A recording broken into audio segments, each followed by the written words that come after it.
pagando y que se están cambiando de nombres para evitar el tema, etcétera.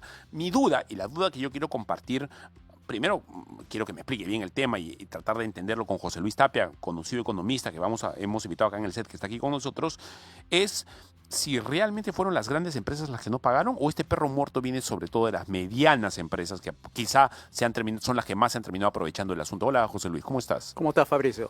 A ver, Me estoy medio indignado con el tema, ¿eh? no cualquiera, porque yo también he estado revisando cifras ahí acerca de cómo se desempeñó y lo primero que uno encuentra es que la información más actual sobre eso es hasta 27 de abril del 2022. Correcto. Entonces estamos hablando de 2 años. Y hasta ese año, Más más o de 2 menos... años, ¿eh? 2 años y medio, casi 3. Sí. Entonces uno lo que ve es que el 80% de lo que se prestó hasta esa fecha se ha cumplido, pero solamente con Reactiva 1, porque eran dos préstamos que Sí. hizo, Reactiva 1 y Reactiva 2. Y era de 30.000 y 30.000. Entonces, en el primer tramo de 30.000, el 89% se cumplió con devolver. Lo que falta es el otro Reactiva 2. Y ese Reactiva 2 no hay cifras, no hay manera de saberlo, solamente lo sabe COFIDE. COFIDE tiene la información sobre... Me imagino que también la Contraloría, algo tiene que ver ahí porque hizo unas pesquisas por ahí, pero no informó más. Entonces, nosotros los economistas que hacemos seguimiento a la cosa pública, hemos visto con lo que hay cosas bastante llamativas, ¿no? Antes de entrar a eso, como para mi mamá, para mi abuelita que tiene 90 años que está en el Cujo, que me está escuchando, saludos para mi Carmelita amada, voy a ir a pasar Navidad con ella. Explícalo desde el principio. Sí, ¿Qué es correcto. Reactiva y cómo así se genera esa trampita que al final estamos detectando? Ya, el Reactiva es un programa que lo instaló el gobierno con la finalidad de salvar a las empresas que no podían seguir vendiendo o atendiendo al público de una manera organizada, regular, porque en ese momento se le pidió a todos que dejaran de producir y que dejaran Por la pandemia. de trabajar por el contexto de la pandemia. Mal llamada, digamos, pandemia, porque yo lo veo en un punto de vista económico, se llama cuarentena, y la cuarentena te dice, Correcto. no trabajes Sí, claro, y que no entiendo. vayas a producir Estás más. adentro de tu casa, no puedes hacer nada. Entonces, cuando tú le obligas a una empresa que no produzca en los ritmos normales, entonces ahí viene el problema. ¿Y quién me paga la diferencia entre lo que yo puedo vender desde mi casa y lo que antes había? Entonces, esa medida del gobierno, la cuarentena, obligó a muchas empresas a cerrar, entre ellas los restaurantes famosos y todo eso. Entonces, ¿qué es lo que originó? Que tuviese menos ingresos. Y tenían que ir a los bancos a dar las explicaciones por qué no podían seguir pagando. Entonces, el contexto era, nos han mandado a la casa, no podemos producir normalmente y eso es lo que hace que yo no le pueda pagar como empresa a los bancos. Entonces, como eso era una cosa bastante generalizada, no era de 1, 2 o 3 empresas, entonces el gobierno dijo, si mantenemos las cosas como están, las empresas van a ser, como se dice, coaccionadas por los bancos para obligarlos a que paguen sus deudas. Entonces el gobierno le dice a los bancos, un momentito, no le hagan nada a las micro, a las medianas, a las pequeñas, grandes empresas, porque yo me voy a encargar de garantizar esas deudas que ahorita no lo pueden pagar con una ayuda que me lo va a dar el Banco Central de Reserva. Ok. El Banco Central de Reserva emitió 60.000 ¿Me estás millones. hablando de dinero de nuestras reservas que iban a tener que ser... iban a meter la mano a nuestros ahorros para empezar a pagarles a las empresas? ¿Así? No. Lo que sucedió es que hizo una emisión. Una emisión significa el Banco Central emitió 60.000 millones de soles en 2 tramos. Primero lo hizo 30. ¿Qué significa emitir? Emitir es producir dinero. ¿Pero eso no crea inflación? Claro, pues después vino la inflación al año siguiente. O sea, esto tiene sus consecuencias, ¿no? Ok. Entonces, esa emisión de 60.000 millones estaba respaldada por lo que se dice la promesa del gobierno de que eso iba a estar siendo sostenible en el tiempo. Sostenible significa que esos 60.000 se va a ver compensado con mayor producción. Ok, con el trabajo que supuestamente se va a hacer. Claro. Entonces, dando las garantías del caso, el gobierno le dijo a los bancos que no se preocupe, que van a garantizar entre el 89 y 98% en todos los casos, micro, mediana, pequeña, etc. Entonces, organiza el gobierno ese programa. Primero suelta un decreto ahí legislativo, no me acuerdo el número, pero él le dice a los primeros grupos que tenían que tomar. Las microempresas se les va a considerar solamente hasta 40.000 soles. O sea, si tú tienes una deuda hasta 40.000, te vamos a considerar como microempresa. Entonces, y así va con otras empresas de mediano y gran tamaño. El asunto es que en el momento de la garantía, le dice a las empresas, ustedes van a pagar lo que resta. O sea, el saldo era así. Yo garantizo el 100%, dice el gobierno, a las empresas bancarias, y en el caso que fuera 98%, el 2% de la deuda lo tenía que pagar las empresas. Ajá. El 2%. Okay, poquito, o sea, de la deuda. En ¿no? fin, okay. Claro, pero con un contexto de, digamos, de cuarentena, entonces digamos, la prioridad que tienen las empresas no es pagar justamente a veces las deudas que tienen con los bancos, sino pagar, por ejemplo, planillas, luz, agua que se le venía atrasando porque no podían pagar, porque incluso a las empresas eléctricas le dijeron que tenían que prorratear sus pagos para dentro de 2 meses. Entonces ahí viene, creo yo, la falla del programa, porque la falla del programa significa, ok, vamos a hacer eso que tú has dicho gobierno y lo vamos a poner en ejecución. Y ahí he encontrado cifras interesantes, ¿no? Porque se supone que esto tenía una consecuencia, debería favorecer a los menos favorecidos y a los que tienen capacidad financiera por ser grandes o medianas empresas, deberían ser las menos aplicables para el programa. Entonces, ahí las cifras vienen un poco así para contarle a tus oyentes lo siguiente. Por ejemplo, cuando uno ve la cantidad de préstamos dados, tú ves primero que de las 28 entidades financieras, los préstamos se han concentrado en 4. O sea, mejor dicho, se han visto Estamos hablando de bancos y de cajas. Entidades financieras en general, donde hay caja rural, caja municipal, etcétera. Entonces tú ves que 4 bancos han concentrado el mayor beneficio de la garantía, es decir, que sabían ellos que iban a recuperar sus préstamos hasta al menos hasta el 98%, ¿no? Que son 4. ¿Cuáles son? Es el Banco de Crédito, el Banco BBVA, Interbank y Scotiabank. Entre ellos te hace el 82% de todas las garantías dadas al Estado, realmente era para ellos, es decir, para que no perdieran sus créditos que habían, digamos, asegurado el gobierno con esa garantía de los 60.000 millones de soles. Entonces ahí tienes el 82%. Luego, ¿qué región se ha visto beneficiada? O sea, ¿cuáles han sido las empresas más beneficiadas de qué región? Y ahí entra Lima.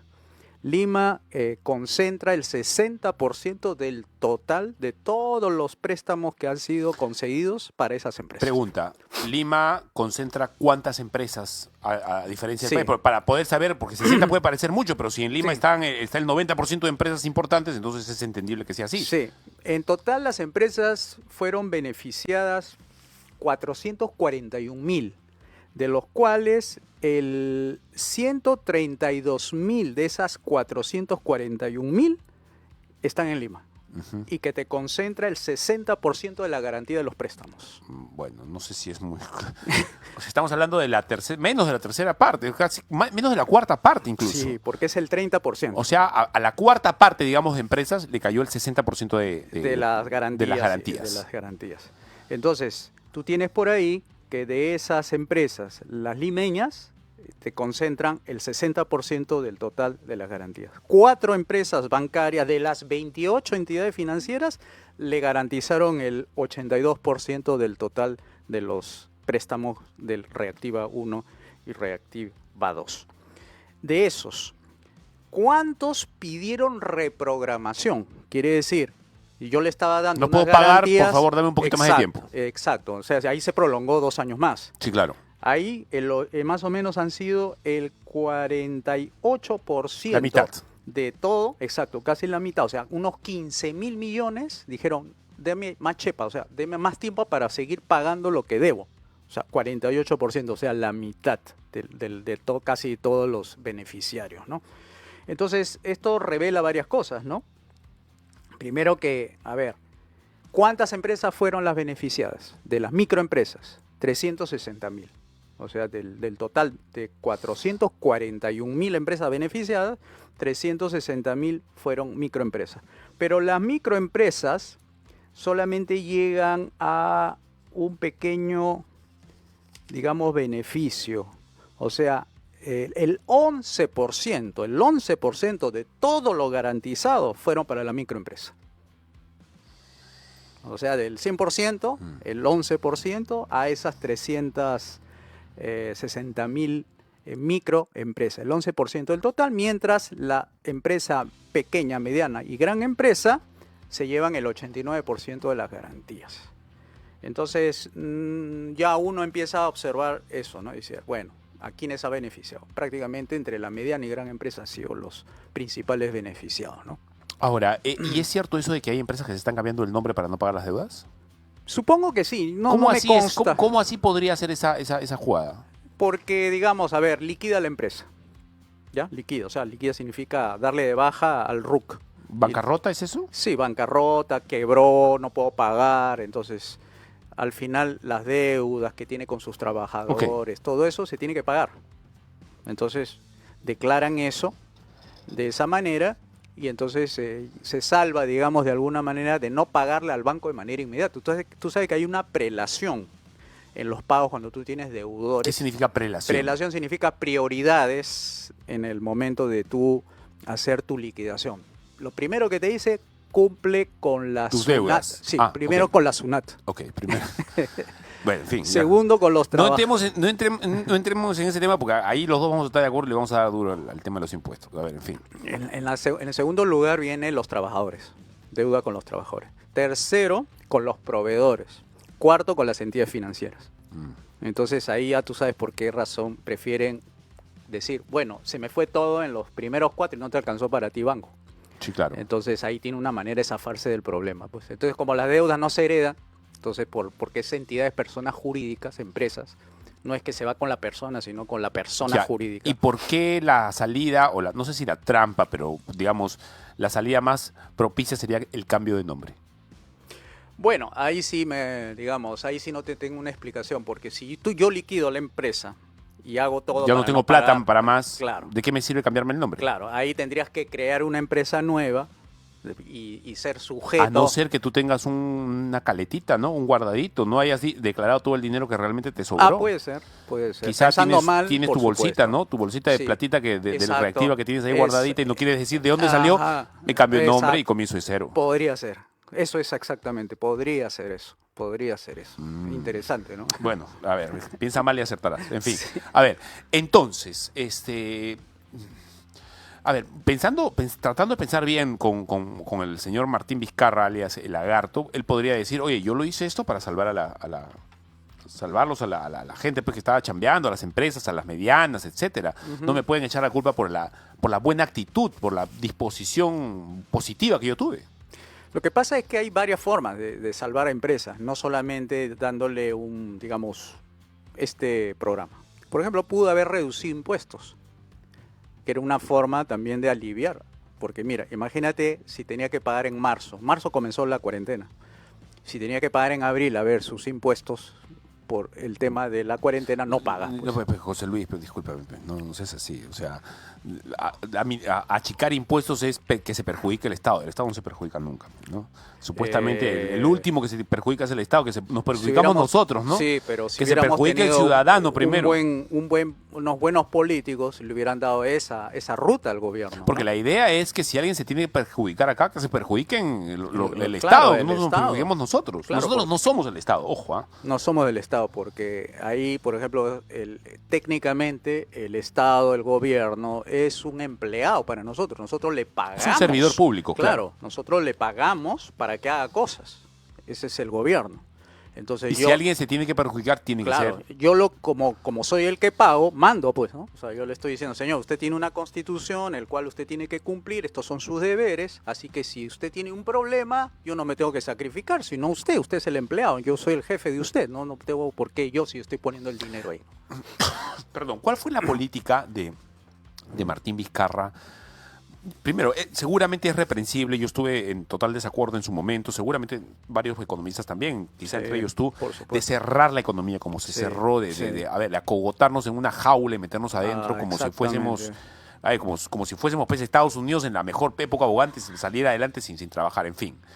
Y luego de esto viene una situación con reactiva que empezamos a para algunos fue un regalo de dinero, porque fue mucho dinero, se le dio mucho dinero a las empresas con prerrogativas bien cortas, o sea, con plazos largos para pagar y con la posibilidad de sacarle la vuelta a la situación como ahora. Ahora, ¿cómo se soluciona el asunto? Y hechos todos estos desmedros, o sea, todos estos errores, ¿qué se hace ahora? Bueno, ¿O ya es dinero perdido? Bueno, todo es recuperable siempre que se haga bien las cosas. Por eso nosotros hablamos de reformas. Cuando yo siempre insisto, las reformas son las que le va a dar el sostén para largo plazo a una economía, a un país, sostenibilidad tanto política como fiscal y todo eso. Pero no pidas soluciones dentro de un sistema político de corte estatista, que es enfermedad del Estado. Estatismo es enfermedad del Estado. No funciona bien cuando uno está enfermo. Entonces tienes que hacer reformas para justamente liberar todos esos problemas que tenemos ahí atados. Tenemos que liberarnos de eso y eso significa que hay que rehacer cosas. Y ahí está la reforma política, económica, educativa, salud y pensiones. Si no haces eso vas a tener parches. Y los parches son prórrogas, por ejemplo, reactivas, prorrogar o coaccionar o obligar que hagan determinadas cosas. Entonces eso no funciona porque las obligaciones te prohíben algo, no funciona. Tú fíjate nomás, las prohibiciones contra las drogas no funcionan, las prohibiciones de no te pase la luz roja acá en el Perú no funciona. ¿Por qué? Porque el aparato institucional está totalmente debilitado, no se puede hacer cumplir la ley. Tenemos policía y no pueden atrapar hasta ahora al señor Cerrón. Entonces, tenemos un problema serio, no es un problema que se pueda solucionar con medidas parche, con reprogramaciones, sino que el tema es económico en total. Hay que rehacer todo, hay muchas cosas por hacer. Por eso... A ver, entremos a ese tema entonces. Estamos con José Luis Tapia, economista, está aquí con nosotros 11:02 de la mañana. José Luis, ¿cómo ves la economía? ¿Cómo está el manejo económico de Dina Boluarte hasta hoy, finales del 24, a año y medio? Bueno, supuestamente año y medio de Jara, no sé que la saquen a la señora vacada con todos los errores que está cometiendo, podría darse. ¿Cómo ves su manejo económico hasta ahora? Mira, nosotros estamos viendo que va a finalizar este fin de año, tal vez llegue a 3%, 3,1%, tal vez 2,9%, no sabemos bien cómo va a ser la campaña ahora en Navidad. ¿Cuánto se pudo haber crecido? 6%. Porque eso era lo normal en el Perú, sacar a la gente de la pobreza con 6. Crecimiento de 6, o sea, el doble de lo que estaba haciendo Dina. ¿Y qué es lo que hubiera hecho la señora si no se hubiera dedicado a otras cosas? Hubiera hecho reformas, esas reformas que decimos nosotros de libre mercado, gobierno limitado, bajar impuestos y todo eso. Entonces hubieras logrado crecer al doble, al 6%. Entonces, eso es para que veas el potencial todavía de crecimiento que tiene el Perú, pero todavía no lo puede hacer porque no ha hecho las reformas. Entonces, en la perspectiva va a acabar 3. 3 es pobre. 3 no sacas a la gente de la pobreza. Es como si dejaras de atender a no sé cuánta gente, de no darle comer. Si le das de comer a 500.000, no le estás dando de comer a 500.000, sino a 200.000. Ese es más o menos el crecimiento, no permite sacar a la gente de la pobreza. Ok, claro, o sea, hay más gente pobre de lo que crece normalmente. Exactamente, ¿no? Ahorita son más o menos el 30%. Antes era el 21%. Con Vizcarra, antes de entrar a la cuarentena, era el 21%.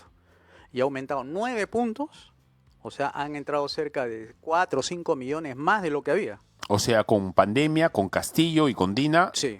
9 millones más de pobres. Sí. Entonces, eso indica de que no se Perdón, 9% más de pobres. Sí, 9% más de pobres. Entonces, eso indica de que no se ha hecho la tarea. O sea, no ha tenido ministros reformistas. Siempre han trabajado sobre lo que tiene. Y sobre lo que tiene no puedes trabajar porque es muy pobre lo que se ha hecho. Entonces, eso poco que ha quedado de los 90 han trabajado con eso y eso se desgasta en el tiempo. Tienes que hacer reformas, como los carros. Los carros, cada cierto tiempo tienes que darle mantenimiento, tienes que cambiar aceite, gasolina, pastilla de frenos. Todo eso es igual la economía. La economía necesita hacer ajustes, reformas para que funcione bien. Si no, se lentifica y ya no encuentran mercado las empresas. Entonces las empresas dicen, con respecto a la campaña de Navidad del año pasado, solamente hemos tenido un crecimiento muy pobre, o no nos ha ido bien, o se ha mantenido igual. Eso es porque el mercado no es potente, el mercado no tiene ingresos suficientes, no tiene inversiones suficientes, y la señora Presidente lo que ha hecho es heredar cosas por la propia inercia que ha habido de los otros gobiernos. El programa Puerto de Chancay, ¿no? El Puerto de Chancay ha sido una tabla de salvación para su imagen política. pero no ha sido gestionado durante su periodo de gobierno. O sea, esto tiene años, o sea, el puerto de Chancay tiene años de proyecto. Nada más que ha venido ya las inversiones fuertes a partir del anteaño pasado. Pero recién este año se han visto los frutos, pero es antes de su gobierno de la señora Boluarte. O sea que este proyecto no ha sido por la señora Boluarte. José Luis, explícame un poco y explícale a la gente junto con nosotros que nos está escuchando aquí en Betel Radio. Estamos en el 100.1 FM, hoy 13 de diciembre, 11:06 de la mañana. ¿Por qué hablas tanto de que se deben bajar los impuestos? Pues ¿no son necesarios los impuestos? Sí, son. No necesitamos más impuestos para que hayan más cosas a favor de nosotros en el país, carreteras, no sé, hospitales, cosas. Sí, claro, los impuestos buenos son necesarios, pero los impuestos excesivos hay que bajarlos. O sea, eso es lo que tenemos ¿Cómo nosotros. así? A ver, explícalo, por favor. A ver, cuando se dice excesivo es que se cobra más de la cuenta. O sea, todas las cosas que nosotros tenemos ahorita comprando tiene impuestos. O sea, la leche tiene impuestos, el agua tiene impuestos, el transporte público, las pensiones, todo tiene impuestos. Claro. Entonces lo que estamos diciendo es, se está cobrando demasiado impuestos y eso hay que rebajarlo. Impuestos excesivos, cualquiera está en contra. Los impuestos necesarios, uno no está en contra. Entonces, ¿qué es lo necesario? Impuestos que sirvan para financiar lo importante, lo necesario, lo conveniente. Por ejemplo, policías. Impuesto para financiar una buena policía, impuesto para financiar patrulleros, impuesto para financiar tecnología, impuesto para financiar drones, impuesto para interconectar las comisarías, impuesto para operaciones de inteligencia, impuestos para dotarle a la policía de mejores armamentos. Eso es lo necesario. ¿Qué es lo innecesario? Impuestos excesivos e innecesarios. Por ejemplo, utilizar impuestos para financiar el capricho de un cineasta que como no ha podido venderlo en el sector privado su película, nosotros como pagantes de impuestos le financiamos su película dado que no ha podido lograr el financiamiento en el sector privado. Y ahí se va los impuestos en pagar una película. O sea, no es una película, sino varias películas de cineastas que no han podido lograrlo por el sector privado. Ahí tienes un impuesto excesivo, es decir, un impuesto innecesario, porque eso no es prioridad. La prioridad está en la seguridad, no en hacer películas de cine. Hay otros, por ejemplo, impuestos innecesarios. Por ejemplo, el ATU, la Autoridad de Transporte Urbano. Es una autoridad de 5 autoridades en el transporte urbano. O sea, estamos pagando al LATU, estamos pagando a Sutran, estamos pagando a la Municipalidad de Lima, estamos pagando a la Municipalidad Distrital y estamos pagando al Ministerio y a la Policía. Esas son las autoridades en el transporte. Excesivo porque solamente basta con una autoridad en el transporte para que ordene bien el transporte. La idea es esa, ¿no? Que no hayan 2 o 3 autoridades porque no se pisan los talones. Entonces ahí tienes como nuestros impuestos paga LATU, paga Sutran, paga al Ministerio de Transporte. Entonces, ¿de cuántos impuestos estamos hablando? Yo he hecho cálculos, por ejemplo, sale 82 mil millones más o menos lo necesario para justicia, seguridad y obras, carreteras, buenos caminos. Eso significa un IGB nada más, un impuesto, nada más, 18%. Y si quieres tener un poquito más de dinero en el Estado para, no sé, hacer ayuda social, no sé si es... Yo sé que no es el rol del Estado, sí, pero, digamos, me hago yo presidente, a ver, me votan por mí, yo voy a querer ayudar a la gente sí, de manera...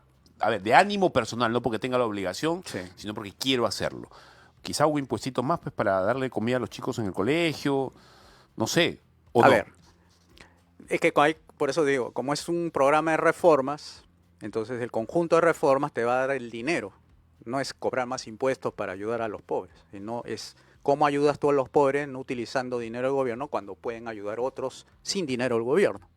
Y ahí tienes las iglesias, tienes... El propio mercado genera su mecanismo de ayuda. Cuando las empresas le va bien, ponen su fundación. Cuando las empresas lo que le tú va estás mal, diciendo es cierto. no pone nada de dinero. Sí, es verdad. En tiempos de pandemia, cuando comenzó la pandemia, yo y mi esposa y varios hermanos empezamos a pedir ayuda para la gente y la verdad, en ese tiempo pero había, ¿no? Sí. Y mucha gente empezó a aportar. Y además es un engaño decir que el Estado llega con la ayuda. Yo, por ejemplo, el fin de semana estuvimos en la parte alta ahí de San Juan del Lurigancho para conocer ahí, queríamos llevar una ayuda navideña y no llega ni siquiera con escalera, ¿no? Y preguntamos, si Caliwarma, Cusiwarma, qué sé yo, todos los programas del Estado, ¿llega acá? No, no llega. ¿Hace cuánto tiempo? Bueno, tengo hace 25 años viviendo acá en la parte alta del asentamiento humano José Carlos Mariate, ¿no?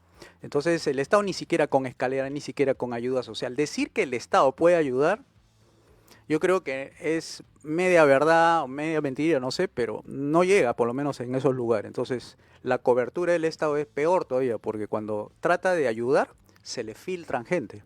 Eso se llama la filtración. ¿Qué significa? De que si yo doy 100 desayunos a niños, 41 que van no lo necesitan. Y hacen como especie de mafias internas para llevarse la leche, pues, y la venden en otro lado. O sea que realmente no está ayudando a la gente porque 41% se lleva y deja sin leche al resto. Esos son los programas de gobierno, porque dentro de ese programa hay gente interesada en lucrar, en vender leche y no dar leche, sino vender la leche por lo bajo. Entonces, esos son los programas de gobierno. Por eso digo, los mejores administradores de los programas sociales son las iglesias, las fundaciones, la gente que se dedica a estos temas que son de sin fines de lucro, porque a ellos les nace eso. En cambio, a los funcionarios del Estado no les nace la ayuda social, sino les nace el interés de comprar la leche para ver cuánto le saco al gobierno en sobreprecio y todo eso. Pues entonces, ¿para qué darle el impuesto en ayuda a los pobres si sabemos que va a acabar mal los programas sociales, ¿no? Interesante el asunto. Eso significaría que desde tu perspectiva solamente un solo impuesto. O sea, a ver, ¿y qué haces con el impuesto vehicular, con las alcabalas y todo eso? No se cobra. De verdad, ¿cuál es la razón para el impuesto vehicular, José Luis? Discúlpeme que me estaba yendo por la tangente, pero Sí. yo, como la gran cantidad de gente que tiene un auto, tenemos que estar pagando todos los años un montón de plata, la verdad, porque el impuesto vehicular a la final terminan sacándote, no sé si, bastante dinero. Ya. Y sacas tu cuenta y al cabo de unos 10 años o 8 años que tienes tu carro, ya pagaste tu carro. O sea, te compraste otro carro con la cantidad de impuestos que has terminado pagando. ¿Y para qué es eso? Mire, los que inventan los impuestos Si ya te cobran el peaje, Sí, supuestamente. Sí, sí. Lo que ahí te indica, hay varias formas de verlo, ¿ya? Yo te voy a emplear la que yo utilizo normalmente, que es liberalismo clásico. Normalmente los impuestos son una forma de quitarle dinero a alguien porque el deseo de esa persona de quitarle no lo puede hacer por la vía persuasiva. O sea, irte a preguntarle a alguien, oye, ¿puedes ayudar para lograr este objetivo?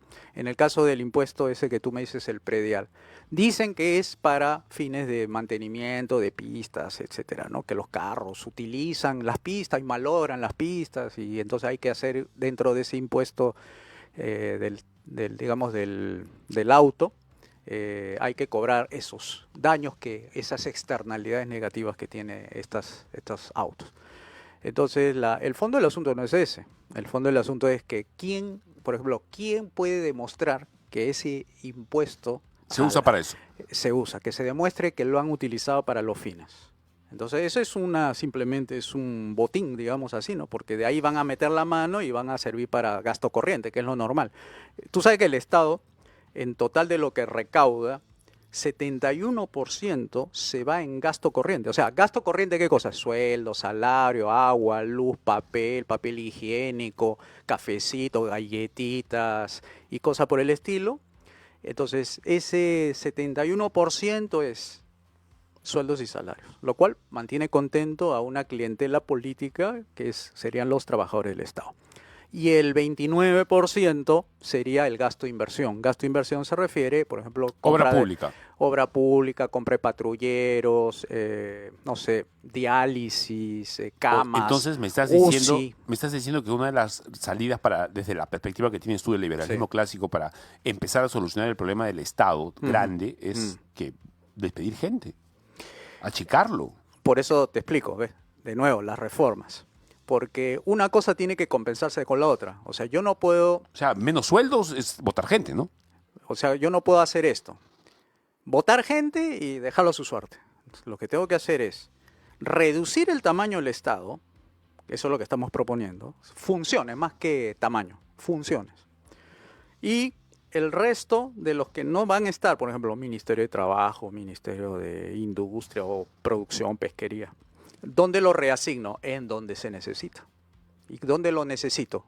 En seguridad, en justicia y en obras públicas. O sea, todo lo que yo pueda reasignar y fortalecer y aumentar la presencia del Estado en seguridad, en justicia y en obras públicas, yo debo hacer ese esfuerzo.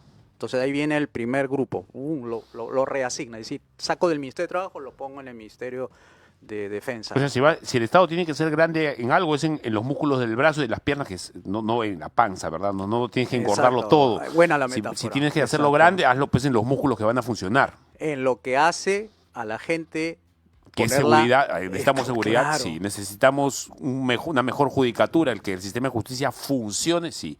Y necesitamos obra pública, necesitamos el tren Inca, ¿verdad? El que Por vaya supuesto. de Chota, si tú quieres, hasta Puno. ¿Por qué tanto lo recuerdan a Fujimori? Fujimori lo recuerdan bastante por esas carreteras, esos caminitos. Los esas- colegios, la esos electrificación. colegios. Él llegaba y decía, se hace, y se hace, y se hace. hacía, exactamente. No había Entonces, burocracia ni nada del tema. Igual, ¿no? Hacer escaleritas en los cerros.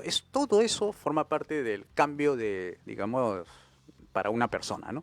Entonces, el tema de la reasignación de todo esto que acabo de hablar se va para esas tres funciones del Estado, ¿no? Entonces, el otro es la reforma económica que acompaña, es darle trabajo a esos empleados públicos que por alguna razón a la hora de reasignar no van a entrar todos, le abro la cancha, le abro las oportunidades para que encuentre trabajo y pueda ir ganando más que en el sector estatal. Eso se llama la reforma económica, es decir, abro el mercado para que entren todos los que no han podido estar reasignados en el aparato estatal. Entonces, con eso tú le estás dando el soporte, ¿no? Es decir, no es tipo Fujimori, ¿no? Agarra, dice, voy a despedir a todos, le doy un incentivo y ya tú ves cómo te las arreglas, ¿no? Sino que nosotros lo que estamos haciendo es un empleo estatal sustituido por un empleo privado. O sea, no hay pierde Ya, ahí. pero ¿cómo haces para hablar con las empresas para que lo tomen al empleado? O sea, que vas a ir empresa por empresa a decirle, oye, te voté a este, por favor, No. contrátalo. No, porque los talentos que tienen, por ejemplo, los trabajadores del Estado, tienen talentos definitivamente en el control, en la supervisión, en el seguimiento, en las regulaciones. En el mercado también hay eso, hay la supervisión, hay el seguimiento, hay el control. Y los empleados estatales tienen mucho de eso bueno. Entonces el sector económico se va a ir expandiendo. Ya, pero hay un tema ahí A ver. que es quizás subjetivo, quizás la ley no lo contempla porque es demasiado estricta la manera de pensar de nosotros.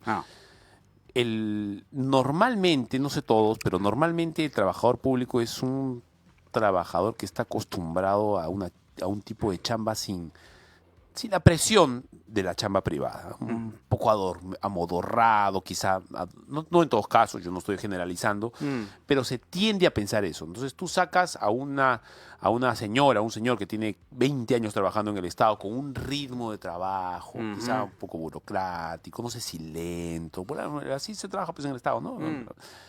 Y lo llevas a una empresa pública y no sé si va a funcionar, ¿ah? Ya privada. O sea, ya alguien de 55 para adelante, de 50 para adelante, ya está acostumbrado a un ritmo, ya no quiere salir de su comodidad. ¿Cómo haces para que termine trabajando eficientemente porque las empresas privadas van porque van y están así al galope, ¿ah? O sea, si no funcionas, te pasaron las tortugas, ¿ah? Hay algo, por ejemplo, que el peruano le gusta mucho, es el dinero. Entonces, cuando tú le dices, oye, te voy a pagar 50% más, ¿harías esto? Ya, dime dónde es la chamba. O sea, la actitud del peruano no es del empleado público, menos todavía, porque él está así, porque está en un sistema que no le ofrece ningún incentivo de mejora.